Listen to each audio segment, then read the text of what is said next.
নবীজির মৃত্যুর সময় জিব্রাইল আলাইহিসসালাম আসলেন এবং নবীজিকে সালাম দিলেন। তখন জিব্রাইল আলাইহিসসালাম বললেন, ইয়া রাসূলুল্লাহ সাল্লাল্লাহু আলাইহি ওয়াসাল্লাম, আমার সাথে আজ একজন নতুন ফেরেশতা এসেছে, যে ফেরেশতা কোনো মানুষের কাছে আসার জন্য কোনোদিন অনুমতি চায়নি।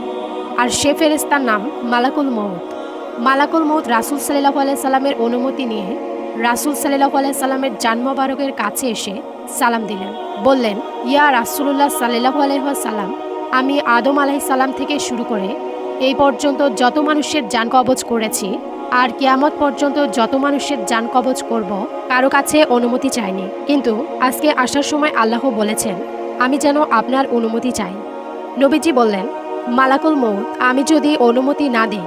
মালাকুল মউত তখন বলল, ইয়া রাসূলুল্লাহ, আল্লাহ বলেছেন যদি অনুমতি না পাও তাহলে ফিরে এসো। আল্লাহু আকবার।